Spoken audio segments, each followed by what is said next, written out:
Okay, so when we get to the other side of the Mississippi alluvial plain, I want to remind you of one thing, that about 20,000 years ago, the Mississippi River as we know it today here was not there. Up until recently, this was the Ohio River, okay, that flowed down past Memphis. The Mississippi actually flowed to the west of Crowley's Ridge, out through the Grand Prairie region, and they connected. The Mississippi connected with the Ohio way down here, actually between modern day Mississippi and Arkansas. It's only in fairly recent times, like say the past 15 or 18,000 years, that those two rivers have actually connected up here instead. So this is the ancient floodplain of the Mississippi River over there. Okay. Now, what I want to do is point to the things that you see to the west of that. We obviously have another area of coastal plain down here. And this is very much like the coastal plain that we saw in western Tennessee, northern Alabama, and Mississippi. And if you'll recall, the part that's over here east of the Mississippi, we call the East Gulf Coastal Plain. So that part there in Arkansas and northern Louisiana and East Texas, we call the West Gulf Coastal Plain. Okay. There's a lot of similar parallels, a lot of pine lands, a lot of pine woods, pine savannas. There's some oak hickory woodlands and forests. There's some prairies in both of those regions. We have the Black Belt Prairie over here. They have what's called the Black Land Prairie over there. A lot of parallels with that, a lot of swamps in those regions too. Then we have these three divisions here. First, the Ouachita Mountains, the Arkansas River Valley, and the Ozark Plateau. And let's just show you those real quick. We're going to start with the Arkansas River Valley because the lowlands that are out here as part of the Grand Prairie sort of continue right on out in along the Arkansas River. And by the way, does anybody remember where the Arkansas River originates? Where does it begin? Where does the Arkansas River begin?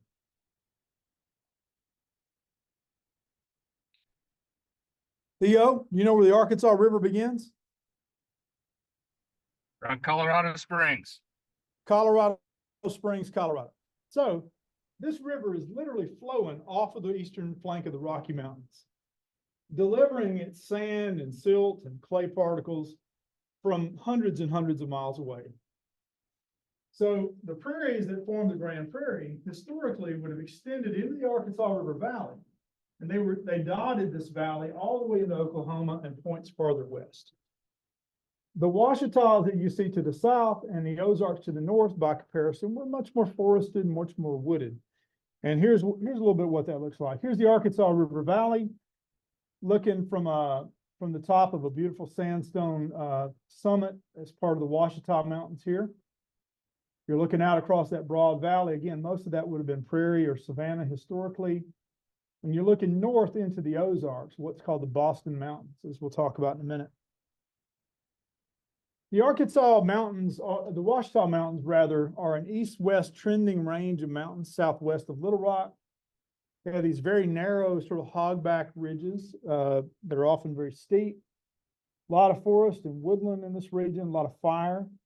And most of these mountain ranges run east to west. Unlike the Appalachians, which run northeast to southwest, these run east to west. And we're going to talk about why that is as we get on into these lectures. I want you to think about what would cause the mountains to run different directions here versus why do the Rocky Mountains run north and south? Why do the Sierra Nevadas run north and south? And why do the Appalachians run northeast to southwest? Okay, don't tell me now, but I want you to be thinking about it. And then when you get on the north side of the Arkansas Valley, as we looked across that valley, you could see that's the Ozarks. And the Ozarks are very broad, cover much of the southern half of Missouri, northern Arkansas, a little bit of northeast Oklahoma, and that southeasternmost corner of Kansas right here, part of the Ozarks. This is divided up into a few different provinces, like the St. Francis Mountains right outside St. Louis. And I'll just show you some beautiful pictures of this region. It's a maturely it's a dissected plateau. So very much like the Interior Plateau we've talked about, or the Cumberland Plateau. A lot of hollows and some gorges and beautiful, beautiful landscapes. Those areas that are more heavily dissected are forested or wooded.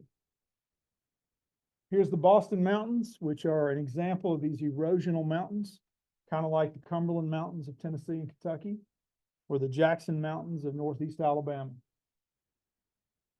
But the broad areas that are less dissected, the more rolling plains on top of the Ozark Plateau, these are the areas where fire would have carried more easily. And these are the areas that were mostly dominated by oak savannas. And in places, beautiful prairies, like the scene from northern Arkansas. And in places where there's a lot of rock at the surface, glades and barrens, right? I want to make sure you guys are kind of picking up these ecosystems, these types of ecosystems, because we're going to spend a lot of time in the second half of class going through these. Now, I want you to look around at the woodlands that surround these open glades. This is in the St. Francis Mountains outside of St. Louis. What do you notice about the woodlands here compared to, say, the woodlands around Clarksville or Great Smoky Mountains National Park? Is there a difference that you can see? Jaron, what do you see? Yeah, the trees are a lot shorter. And that really is what I wanted you to point out, is the farther west you go, you're getting drier and drier. So here in Middle Tennessee, the rainfall is about 50 or 55 inches of rain a year. By the time you get into this part of Missouri and northern Arkansas, you're down in the upper 30s or the low 40s in terms of inches of rain per year, or maybe even a little bit less. And the farther west you go, the less and less rainfall you're going to see, the more patchy the forest and woodlands are going to become. And those patches then are naturally going to be more grasslands like you see here. Now, we'll talk about this a lot as we go, but some of these areas, like in the valley bottoms of the Ozarks, would have also had extensive wetlands and wet grasslands called meadows. Beavers would have been very important to these areas. And note then that you are in this sort of climatic transition zone where things are going from more moist on the east to drier on the west. Again, forest and woodlands getting shorter, things are getting opened up a lot more. Possibly fire is going to be an important part of this landscape, right? And then as you get to the western edge of the Ozarks and Ouachitas, you enter a region that is a real mosaic of both prairie and really dense woodland of oak trees that's very short and very stunning. Take a look at just at how dense this woodland is right here.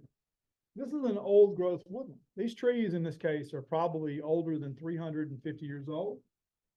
A lot of these trees have real heavy side branches, very contorted. They're not that big. I mean, they're probably no bigger in diameter than my chest is wide, but yeah, they're ancient trees. There's a project led out of the University of Arkansas focused on this region, which is called the Cross Timbers region. And it stretches from North Texas, sort of to the south of Dallas and Fort Worth, north up through Oklahoma. This is all in white, showing the historic Cross Timbers ecoregion. And then if you'll notice in black, these are the areas where there are probable old growth forest, is what they call it. We would tend to call it woodland, is those areas in black going all the way up into southeastern Kansas. But this is a really important region. And it was actually sometimes an impediment to westward traveling settlers in the 1800s because they encountered this very dense, sort of impenetrable mass of woodlands that was short and tangled. And imagine trying to take a wagon through this in the 1840s or 1850s. It was quite challenging. Now, as we've gotten so far to the west, we hit eventually what's called the dry line, and that is the 100th meridian. So the 100th meridian is the dry line, and it basically goes right down the center of the country, right there. If you're east of the dry line, the 100th meridian, then you have enough rainfall where woodlands and forests are the favored landscape over much of the land, like Tennessee, Kentucky, and Alabama. It doesn't mean it's all forest and woodland, But in this case, you have enough rainfall to support tree growth. But if you're west of the dry line, so west of Oklahoma City, for example, west of Topeka, Kansas, west of Dallas, Fort Worth, then you're in a zone where there's not really enough rainfall to support very large trees. In this case, grassland is the climatic optimum. Basically, the climate favors grassland over that expansive area. Why? Because there's only like 20 inches of rainfall per year. Now, does that mean then that you don't have grasslands east of the dry line and that you don't have forests west of the dry line? Of course not. You have those in areas where it's suitable. And remember that you had factors that would have promoted forest in certain regions or promoted grassland in certain regions other than simply enough rainfall. So what are some of those other factors that we're going to explore through this class? And these are the factors that are going to help you to determine, now that you know your rocks and your soils a little bit enough to be dangerous and the landform, and you've been exposed to ecoregions, now I want you to start thinking about processes, the kinds of factors that would promote something to be a grassland or something to be a forest. So what about big animals, right? You want to know, what big animals, what megafauna were at one time prevalent in a given area. We've had bison all the way up in this region until about 1800 is when we lost our bison here in Montgomery County, naturally. We had beaver. Beaver go back tens of thousands of years, millions of years, in fact.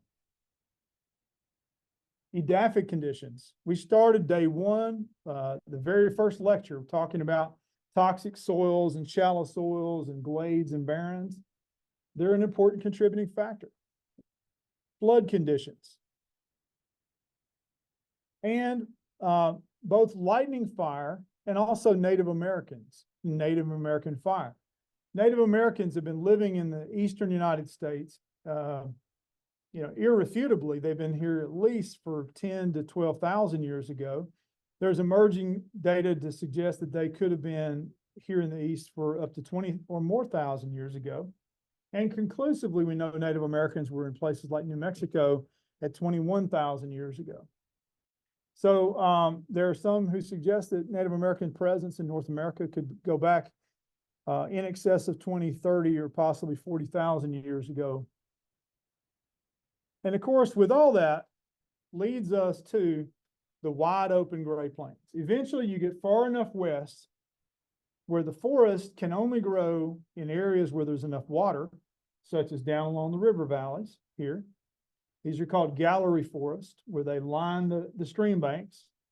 And then all the uplands in these regions are dominated by grassland because there's not enough rainfall. You've hit truly the Great Plains at this point.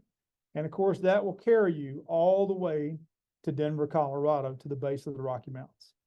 And at that point, while we will talk about the Rockies in this class, and we're going to talk about the Coast Mountains and the Sierra Nevadas, because believe it or not, the formation of those mountains had a whole lot to do with the climate of our region here. So we're not going to stop west in our westward march, but we are going to stop for today. And then later when we hit the grasslands, we'll kind of get into the major kinds of grassland regions, like the tall grass prairie and the southern mixed grass and short grass prairies. But for now, we've sort of hit the end. Let me just, in the final 3 slides, bring us back and let us focus. When I was in the 6th grade, I was taught that everything east of the Mississippi River was forest. I was led to believe by my Tennessee history teacher that a squirrel could travel from the Atlantic Ocean to the Mississippi River by going through the treetops. Now, you guys are young. How many of you have heard that same myth of the squirrel? Anybody here? We've got 2, okay, 2.5. All right. I've personally spoken to somewhere between 50 and 60,000 people in the past 7 years, not including classes, just on the road of touring and talking to people for the Southeastern Grasslands Institute. And roughly 50 to 60% of the audience has heard the myth of the squirrel. I think that's changing with younger audiences. But while it's fanciful to imagine the eastern landscape as being full of giant trees, like this forested scene from western North Carolina in the 1890s, it's not accurate to suggest that everything was covered in old growth forest. And what I want to encourage you guys to help think about in this class is, where were the forests and what kinds were they? Where were the grasslands and what types were they? What was swamp and why? And what was marshland and why? So part of what we are doing with the Southeastern Grasslands Institute is bringing national attention to grasslands of not only the Southeast, but the entire Eastern US. We're partnering with a major conservation organization called NatureServe, for example. Part of the reason why I'm nearly hoarse today is that we had a big call with NatureServe this afternoon to talk about mapping all the grasslands from Florida and Texas north to Iowa and New York. And doing so means that we'll be able to take landscapes like you see there on the left, where you can see Nashville and Huntsville and Louisville, and really help bring clarity to that area. You know, sure, there were big forests in dark green, right? There were woodlands of various degrees of openness, closed woodlands in this medium green, and very light, in these lightest green areas were open woodlands. And there were savannas and prairies in the lightest greens and the beige colors as well. So we're working to help bring those points here. And you can see that Clarksville, shown here in this area in red, we're right here. The northern half of Montgomery County was mostly prairie and savanna. The southern half, literally from the campus south, was mostly forest and woodland. So it's a great place to be introduced to these topics. And finally, the very last is sort of a quick glimpse at the new map that we're working on. And you can see grassy landscapes in general are in green. Notice there's that divide between Clarksville to the north and to the south. So if it's in green, mostly grassy ecosystems, including woodlands that are grassy. If it's in white, it was mostly forested, non-grassy ecosystems. If you zoom in at a fine level, you can see how complex and heterogeneous this was. Finally, this is the map, a very early version that we're going to have published in National Geographic magazine that will begin to remap the eastern landscape for the first time ever in history. So hopefully this will help reset how people view different ecosystems of eastern North America.